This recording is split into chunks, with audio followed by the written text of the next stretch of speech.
What if the high-protein foods you buy every week aren't actually giving you the benefits you think they are? Across store shelves, from protein bars to shakes to cereals, entire product lines are engineered to look healthy, while quietly cutting corners in ways most shoppers never notice. And once you understand how this system works, you'll never look at another food label the same way again. Because what looks like progress in the grocery aisle might actually be clever psychology, turning something basic and essential into a billion-dollar marketing category. The protein obsession that changed everything.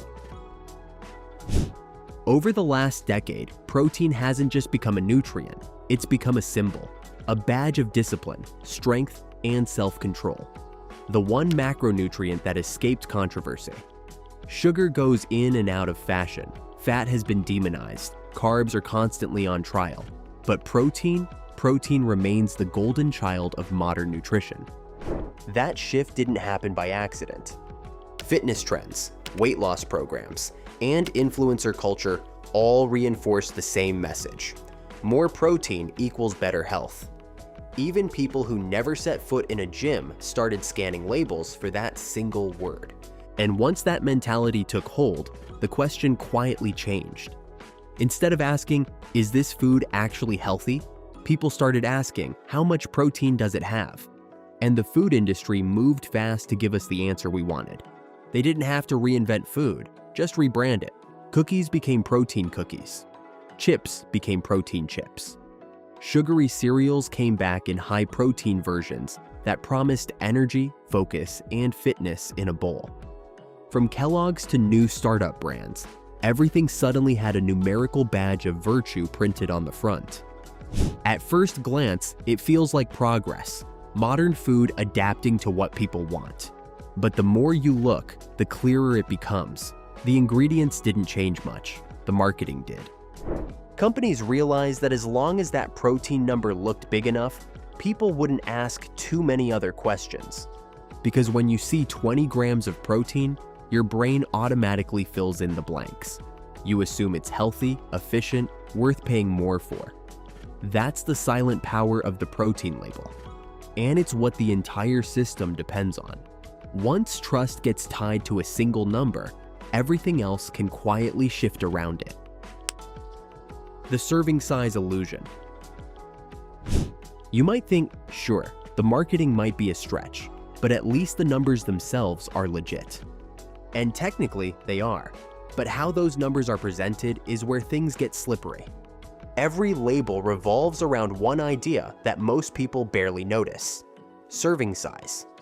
Serving size determines the math that makes every nutrition panel look the way it does. And the way companies manipulate it is subtle, but incredibly powerful. Look at protein shakes. You'll see brands like Fairlife or Premier Protein proudly announcing 30 grams of protein in big, bold letters.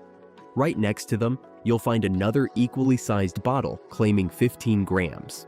At first glance, one seems weaker, but flip the label and you might find the smaller number is based on a half bottle serving. In other words, the second company didn't change the formula, they just wrote the label differently. This same trick shows up everywhere. A bag of protein chips that says 15 grams might quietly contain 2 servings. And realistically, almost no one opens a small snack bag, eats half, and seals it back up. When you eat the whole thing, you're doubling the calories, fats, and sodium. But your brain only remembers the one number that looked impressive. None of this is technically a lie. The math checks out. But the structure of that math creates a specific illusion, the illusion of efficiency. Because the label isn't there to educate you, it's there to subtly guide your conclusion. And that's marketing at its most dangerous, not lying, but directing belief. The protein quality problem. Even if you're reading those numbers correctly, another layer of the illusion still hides in plain sight. Not all protein is equal. What you're getting isn't just about quantity, it's about quality. Your body doesn't simply measure grams, it measures amino acids. The building blocks of muscle, enzymes, and recovery depend on whether your protein source is complete, and bioavailable.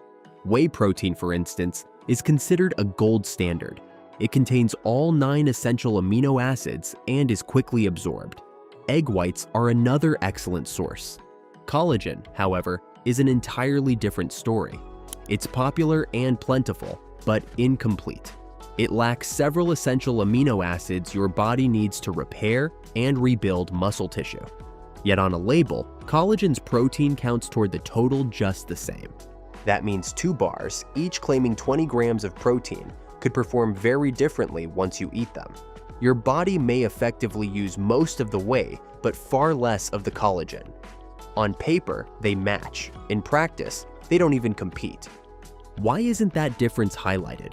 Because nuance doesn't sell. 20 grams is easy to market. High biological value isn't. And so the packaging stays vague while the illusion of equality grows stronger. Complete proteins build muscle.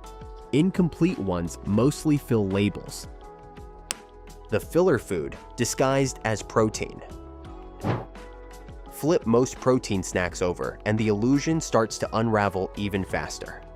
Take a typical protein bar. It's marketed as smart fuel, portable, efficient, engineered for performance. Yet the ingredient list often tells a different story. A mixture of glycerin, fibers, sugar alcohols, oils, thickening agents, and artificial sweeteners. All of those ingredients serve one purpose: make it taste like dessert. Because protein alone doesn't satisfy cravings. Enjoyment requires crafted texture and sweetness, and that demands additives. So these bars aren't really protein supplements. They're candy bars dressed in gym clothes. They're engineered around sensory experience first, nutrition second. The formula is designed for chewiness, flavor chemistry, and shelf stability. Then protein gets layered in afterward. Once you see that, you realize most protein foods are simply processed snacks redesigned for permission. They take indulgent formulas, add a scoop of protein, and call it progress. And if protein isn't the foundation of the product, something else is. Usually that means fillers that stabilize texture and extend shelf life, not improve nutrition. So even when you think you're trading junk food for a healthy version, you might just be paying extra for the same thing in a new wrapper. The hidden calorie trade-off. Then there's the part almost nobody talks about, the calorie creep. Adding protein rarely makes food leaner. It usually makes it richer. The average protein bar contains 200 to 300 calories, with a third or more coming from fats and sweeteners. Put that next to a regular candy bar, and the calorie counts are often nearly identical. Protein cereal? Same story. The box promises more energy and strength, but when you compare carbohydrates and sugars, many high-protein cereals line up almost perfectly with the old, unhealthy ones. The protein didn't replace sugar, it simply joined the party. The illusion works because of how it feels. Buying something labeled high protein gives a sense of control, like you're making a smart, adult decision. That psychological reward lowers your guard. You stop comparing calories or ingredients because you assume the label already did that work for you. And yet, nutritionally, you might not be getting ahead at all, just paying more for the same macros, shuffled around in prettier packaging. The protein premium trap. Which leads to the next revelation, price. If these foods aren't dramatically better, why are you paying so much more for them? Protein has become a luxury message, and the price inflation is enormous. Take yogurt. A regular cup might cost $1, but the high-protein version, often with just a few extra grams, can top $2 easily. Cereal, snack bars, even pancakes. If it says protein, expect to pay a premium of 30 to 70%. The increase in price far exceeds the increase in nutrition. It's not a matter of added cost, it's about perceived virtue.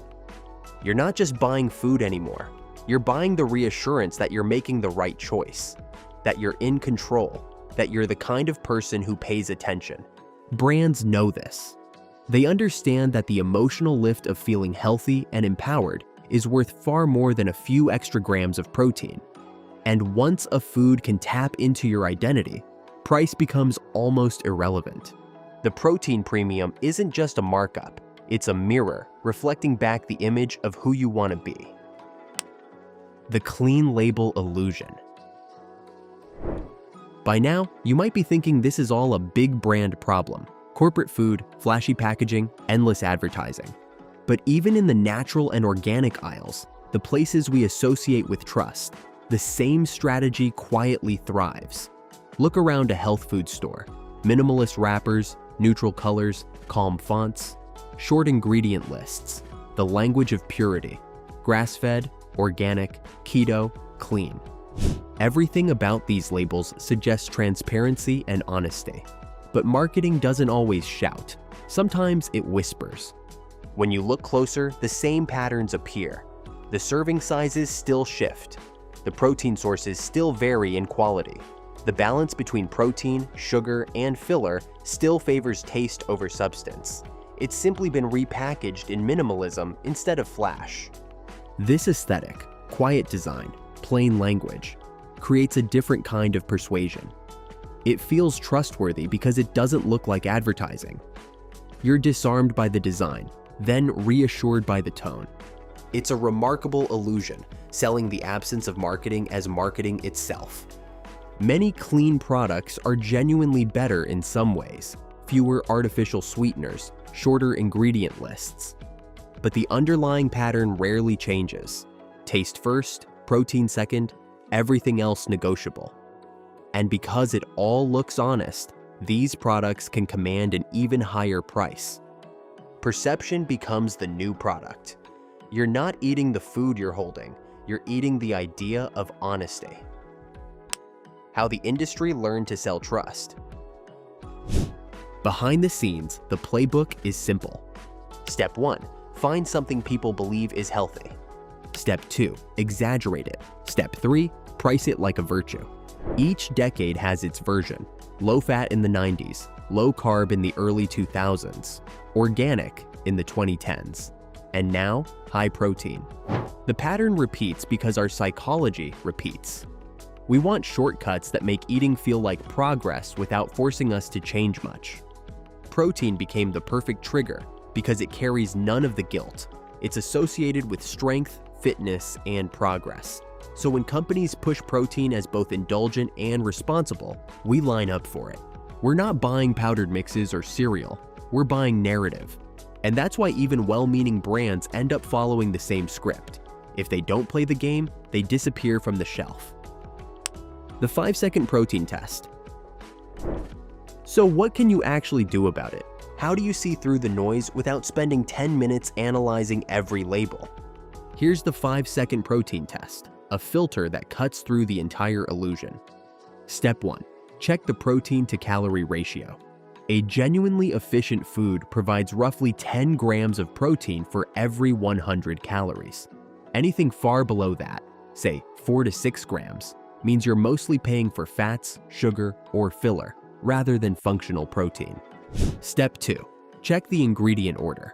Ingredients are listed by weight. If complete protein sources, whey isolate, casein, egg white, milk protein concentrate, show up near the top, that's a good sign. But if they're listed after syrups, glycerin, or oils, you're holding a snack that happens to contain protein, not a protein food. Step 3. Identify the protein type. Complete proteins, whey, egg, soy, casein, supply all essential amino acids. Incomplete ones, collagen, gelatin, some plant blends, don't. They can have value, but not the muscle repair benefits you probably expect. Bonus step. Scan for additive overload. If the label looks like a chemistry set, endless gums, alcohols, stabilizers, it's a dessert in disguise. The simpler the ingredient list, the less processed the illusion. All of that takes seconds and instantly changes how you see what's in your cart. Because instead of reacting to marketing, you start reading the design behind it and realizing just how many products depend on your trust more than your nutrition. What real protein looks like. When you start using that lens, the grocery store looks very different. The most powerful sources of protein are, ironically, the ones that don't brag. Eggs don't scream high protein across the carton. Chicken breast doesn't need a label telling you it builds muscle. Greek yogurt, lentils, tofu, fish, none of these foods rely on marketing to prove their worth. They are protein in its purest, most usable form. They don't require flavor chemists or texture additives to make them appealing. They're not built to mimic desserts or trick your palate. They're simple, efficient, and cost-effective. Compare that to the protein versions of chips, cookies, or cereal, and the difference becomes almost poetic. The first group doesn't have to convince you. The second can't stop talking. The louder the label, the weaker the substance tends to be. Whole foods deliver quality protein with fewer additives, better absorption, and a lower cost per gram, without needing a single buzzword. That's the quiet truth most marketing doesn't want you to realize. So when a package shouts high protein in bold letters, ask yourself one question: why does it need to? Seeing the system clearly. Now you can see the entire pattern, the sleight of hand behind the labels, the quiet manipulations of serving sizes, and how marketing turned a single nutrient into a cultural status symbol. Protein used to just be food. Today, it's a brand, a promise, a shortcut to the feeling of control. And because that feeling sells, companies have built an entire ecosystem of belief around it. Every number, every buzzword, every minimalist box plays a part in reinforcing it. But once you understand the system, the illusion breaks. You stop buying reassurance and start buying results. You don't need to chase protein, you just need to recognize it. And when you do, everything about how you eat, spend, and choose begins to change. Because in a world built on marketing, real knowledge is power, and now you have it. If you want more deep dives into how everyday foods quietly shape what you believe about health, subscribe. Because this was just one nutrient. There are plenty more illusions left to uncover.